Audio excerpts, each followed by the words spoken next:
The test is in 4-part. Part 1, Part 2, Part 3, and Part 4. Now look at Part 1.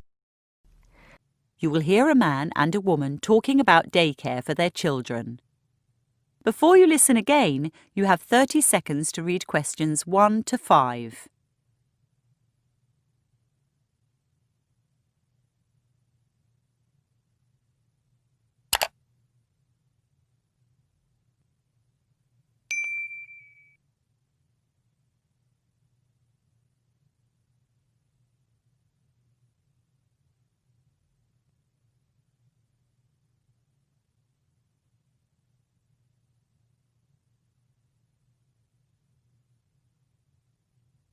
Hi, Sanjeet.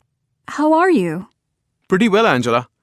Tom won't be here for another 10 minutes. Shall we have coffee while we're waiting? Why not? How's your family? Not too bad, except my son Arav had a cold last week and then my wife Navreet caught it. Oh, dear. My daughter Zoe had a temperature this morning, and I wasn't sure whether to send her to daycare. But my husband's away in Toronto, and I can't take any more time off myself. I guess kids get all kinds of things at daycare. I don't know. They also build up resistance there. By the way, I'm sending out invitations for Zoe's birthday party. How do you spell Arav? A-R-A-V. Thanks. I've never heard the name before. What does it mean? Peaceful or wise? It's popular in India because the film stars Twinkle Khanna and Akshay Kumar called their son Arav. What does Zoe mean? It's the Greek form of Eve, which was my mother's name. It means life. Nice. Navreet and I have put Arav's name down at a daycare center in East Lindsey, but we've heard a few odd things about it, so we're looking elsewhere. What's Zoe's daycare like? Pretty good. My son went there for 2 years, and he survived. If you don't mind my asking, what does it cost? It varies. If you provide things yourself, like diapers and snacks, it's reasonable, around $30 a day. But if the center provides everything, it starts to add up and can go as high as $50. I see. Also, there are quite a few hidden costs. Such as? Well, the parents are kind of competitive. If a child has a birthday, Mom or Dad is expected to bring a snack for the whole room. The daycare is divided into rooms by age. Right now, Zoe's in Penguins. Sometimes I think parents spend a lot of time and money on those birthday snacks. Once Navreet's back at work, she may well be too busy. Absolutely. Also, if you set a pickup time but get there 15 minutes late, the center fines you $5 and $5 more for every quarter hour thereafter. That's a bit steep, especially if you were just caught in traffic. Before you listen to the rest of the conversation, you have 30 seconds to read questions 6 to 10.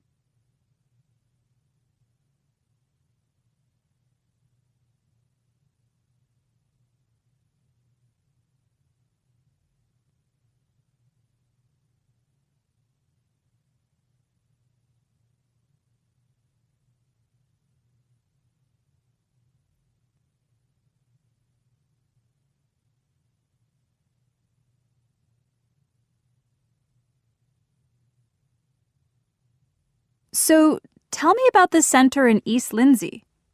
At first I was impressed. It's spotless throughout, and the staff seems caring and responsible. I like the fact there's a decent amount of space, especially outdoors. However, I'm worried that the children aren't explicitly taught anything. All they do is play. Sure, Arav's only 1, but in an 8-hour day, there's a lot he can learn. At Zoe's daycare, there is some structure to the week and some tuition. In Penguins, Monday is alphabet day, and Wednesday is numbers. In Tigers, Monday's computer day, and Wednesday's music. Computer day? Yeah. Parents have to provide tablets for their children when they turn 2. Another of the hidden costs I was telling you about. Right. But there's one good thing at Zoe's daycare. You're not charged if your child's off sick for a day. And as long as you give notice, you can take your child out for holidays, which, again, you don't pay for. Many centers will only allow a 1-month fee-free break in a year. What's the hygiene like? Good enough. The kids do get things in their hair, which is a bit embarrassing. But supermarkets stock shampoo, and parents are contacted as soon as there's an outbreak. Would you say the center kept parents well informed? Yes, I would. There you go. A reminder about Zoe's birthday. Her snack can't contain peanuts because a boy in penguins has an allergy. You now have 30 seconds to check your answers.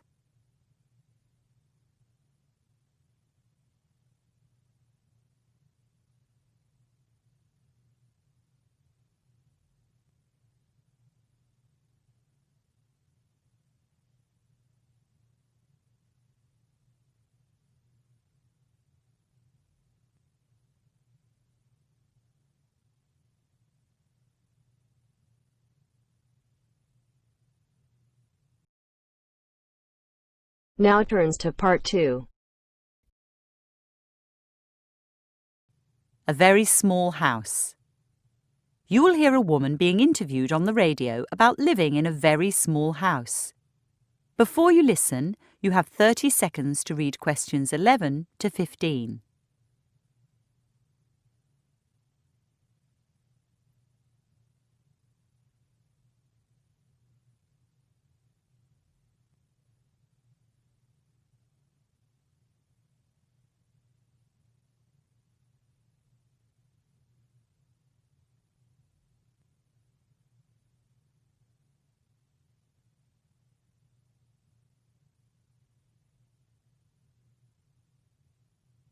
Welcome to today's show, coming to you from the home of Charlotte Williams.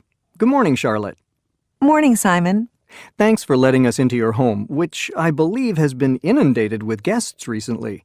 Yes, I held my birthday party here. Surely that was a squeeze, given your whole house is 8 square meters, about the size of my kitchen. The party was in the garden. I understand there's been an upsurge in interest in the tiny house movement. That's right. Even Oprah has interviewed some of its devotees. We're no longer the weirdos at the end of the street. But you were for some time, weren't you? Yes, I was. I'm sorry to say I've had unpleasant text messages, rubbish strewn across my lawn, and rats put into my water tanks. Goodness. But you know, when I was a kid, people used to smoke in doctors' waiting rooms and on airplanes. Once on a flight to LA, I practically choked. My mother said crossly, "Settle down, it's only smoke." Now, of course, no one smokes on airplanes, and my mother is the first person to tell anyone off who lights up in a surgery. So your mother's one of your fans? I wouldn't say that exactly. Anyway, she lives in France. In my opinion, in the developed world, we all consume too much. I mean, in 1945, the average house in this city for a 5 to 7 person family was 111 square meters. 2 generations later, it's twice that size, while the family has only 3.5 to 4 people. I note you say in the developed world. Perhaps an immigrant might still think you're weird. After all, isn't the American dream to think big? Yes, one criticism leveled at me is that my lifestyle is anti-American. It's true that while working in Mozambique and Vietnam, I was inspired by my neighbors who used few resources. Before you listen to the rest of the conversation, you have 30 seconds to read questions 16 to 20.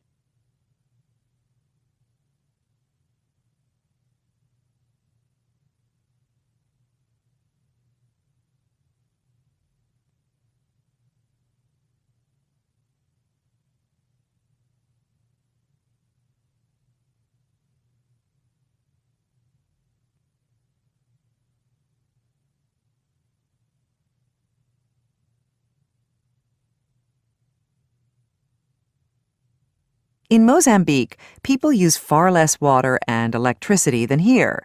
That's when I started to live without a fridge or a shower like the locals. I washed in a basin of water, which I still do. I don't think I could live without a shower. In Vietnam, many of my neighbors didn't have a kitchen, but cooked and ate outside. This meant there was life in the streets. Here, my kitchen consists of 2 elements and that basin. And as you know, my party was outside. Also, in my part of Ho Chi Minh City, children generally slept in one bedroom. Indeed, children do share more when they're in small spaces, and they're less likely to acquire all the junky toys that fill up many American homes. But you live alone, Charlotte, and the climate here is rather different. Sure, my son's grown up and my partner lives in Chicago, although he visits often. The climate is cold here, but my heating bill is low because this is a small space. I do still need quilts and winter clothes, which I store under my bed. However, I own 2 coats, while my sister's got 10. If you don't mind my saying so, Charlotte, isn't 8 square meters rather cramped? Haven't you had to give up all kinds of things? Firstly, I have a great view of trees from my bed, so I feel part of nature, of the great expanse of nature. When I lived in a larger house, all I could see were other large houses. Honestly, I haven't given up anything. Every single item I now own has to be functional and beautiful. I don't keep anything out of guilt because it was a present or I paid a lot for it. I had 4,000 possessions before moving here. Now, I've got 400. What other savings have you made? I didn't pay much for this property, so I'm mortgage-free, which means I can work part-time.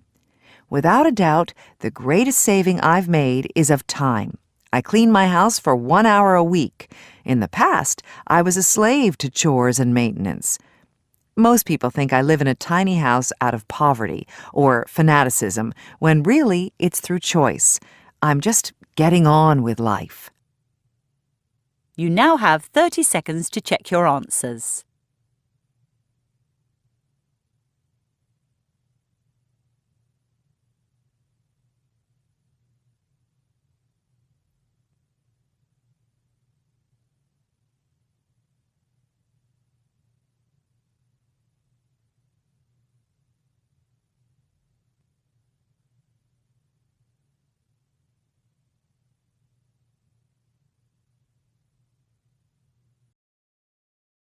Now turns to part 3.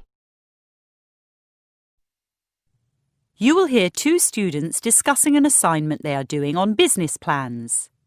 Before you listen, you have 30 seconds to read questions 21 to 26.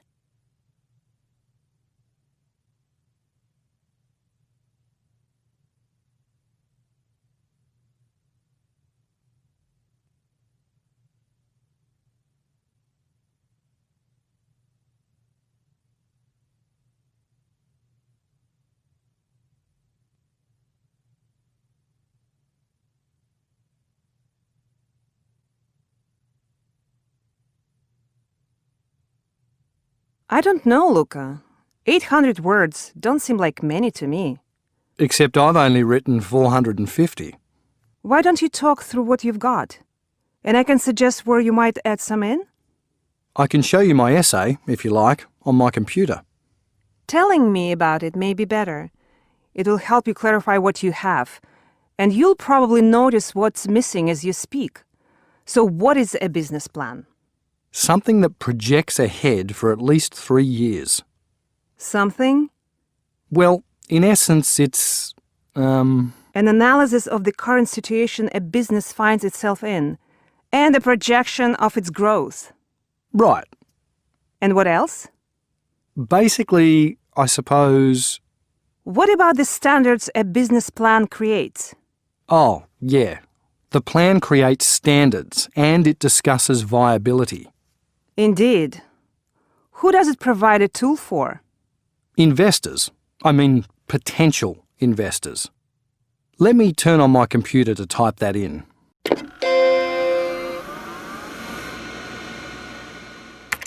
It discusses viability and provides a sales tool for potential investors. Good. Now, what about the 5 steps involved in creating the plan? 5? I wrote down 3 in the lecture. 1, carry out a situational analysis. 2, understand the operating environment, and 3, define business objectives. Were there any others? I'm sure there were 5, but I've forgotten them myself now. Oh, I remember. Something about formulating strategies. Yes, formulate strategies to follow. And 5? Design controls to measure success, though I've no idea what those controls might be. Me neither. I don't have any real-world experience for this course. I'm doing it because my cousin told me it was easy. Anyway, the last thing to note in the essay that there's not just one business plan. A company usually composes separate plans for all sections of the master plan. That means another marketing plan, another production plan, etc. I had no idea there was so much planning. How do businesses have any time to actually work? Before you listen to the rest of the conversation, you have 30 seconds to read questions 27 to 30.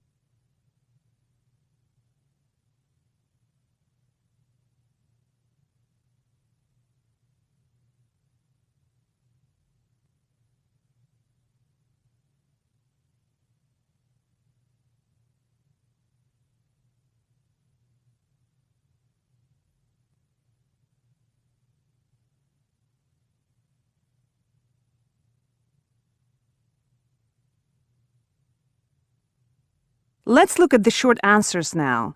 My friend who took this course last year said the final exam contained the short answers from this assignment and the next one. Then I'd better learn them off by heart. So without reading from your computer screen, what are the 5 functions a business can be divided into? You mean MP3F? Yes. M for marketing, the 3 Ps for purchasing, production, and what's the last one? Personnel.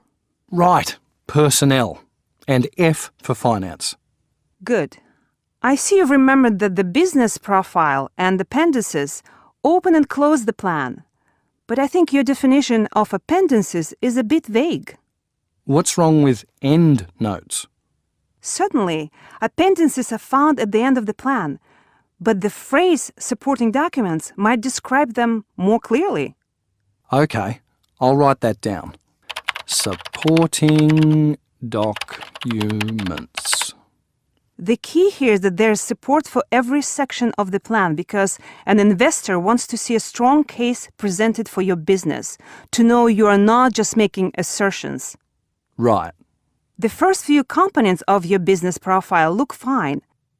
Business name, location, ownership structure. And business activity is easy enough to describe. True. But I'm afraid your market entry strategy and future objectives look a little thin.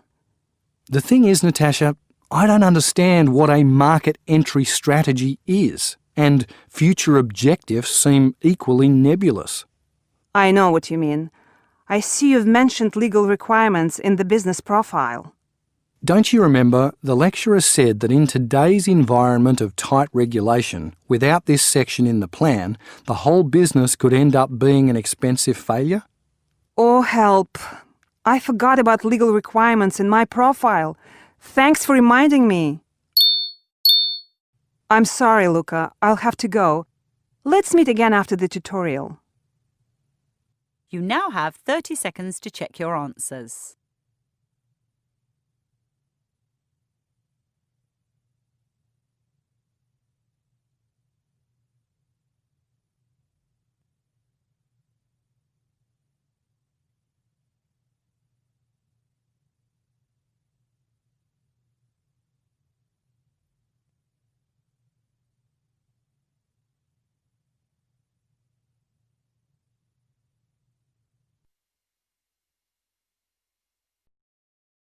Now turns to Part 4. The benefits of literature. You will hear a lecture on the benefits of reading literature. Before you listen, you have 45 seconds to read questions 31 to 40.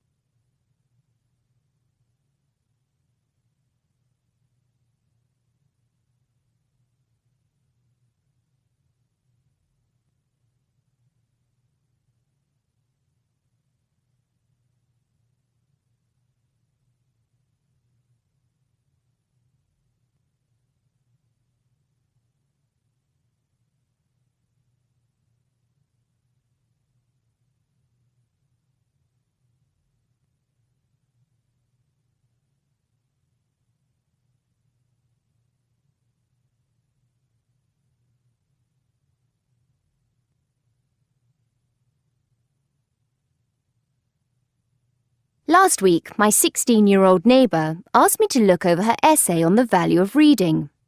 I read the text and was impressed by her elegant prose. But there was one glaring omission. Most of her essay was about how we read or why we read. In my opinion, how or why is far less important than what we read. No one today would deny that reading improves cognitive intelligence. I bet the top 3 students here are also the 3 biggest readers. However, a growing number of experts attribute literary fiction to a reader's enhanced capacity for emotional as well as cognitive intelligence. But what are emotional intelligence and literary fiction? Actually, emotional intelligence is a phrase popularized by the media. Academics like me prefer the term theory of mind, or TOM. TOM is the ability to attribute mental states, beliefs, intentions, desires, pretence, and knowledge to oneself and others, and to understand that others have states different from one's own. Notable deficits in TOM occur in people with schizophrenia, attention deficit, and autism spectrum disorders, or with neurotoxicity due to drug or alcohol abuse. What is literary fiction? Well, it's writing considered as classic, winning widespread acclaim, translated into many languages, and enduring over time. Think Jane Austen, Anton Chekhov, or F. Scott Fitzgerald, and people like Ala Aswani, Paulo Coelho, or Alice Munro. The vast majority of books, however, are not literary. They're non-fiction or popular fiction. Non-fiction deals with facts, and popular fiction with formulaic stories. True, in pop fiction, readers go on an emotional journey, often in exotic settings, but while events may be dramatic, the external and internal lives of characters are predictable. This means readers' expectations remain unchallenged. Their view of the world is intact.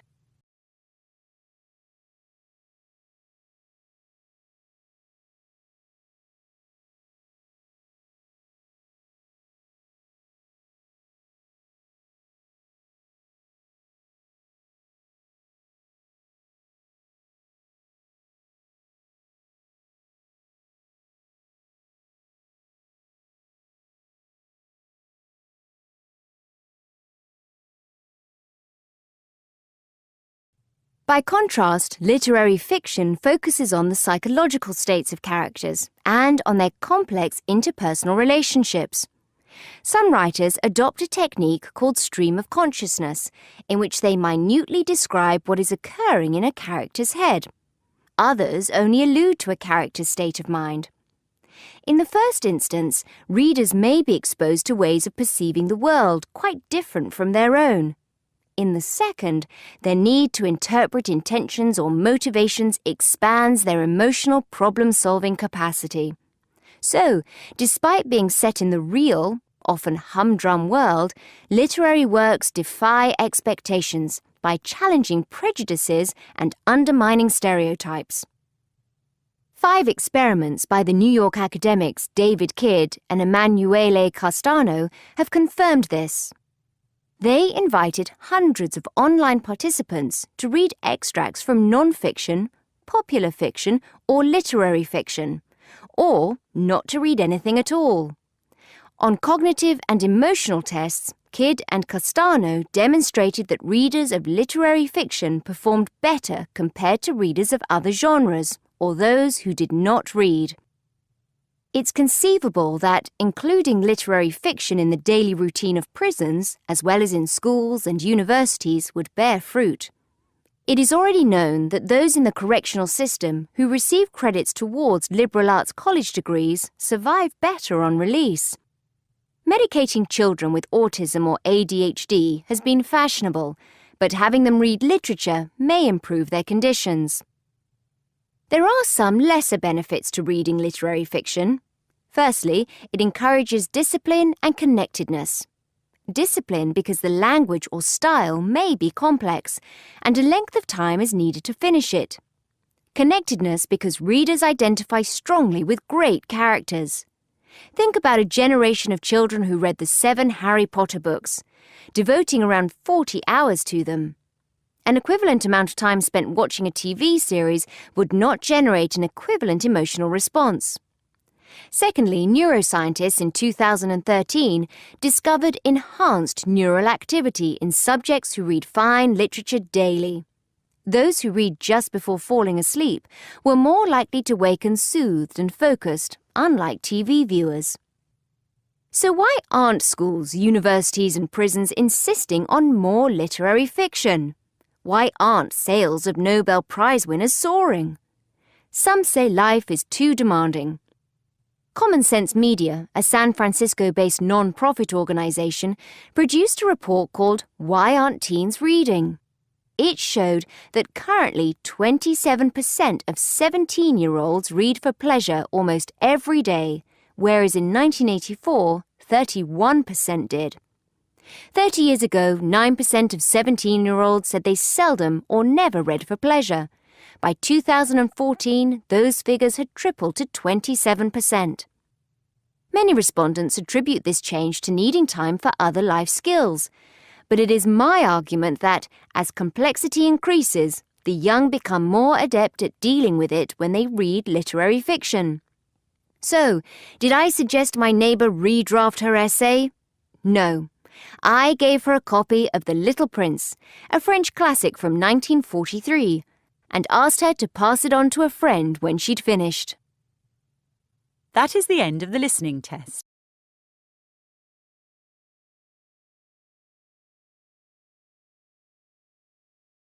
You now have 30 seconds to check your answers.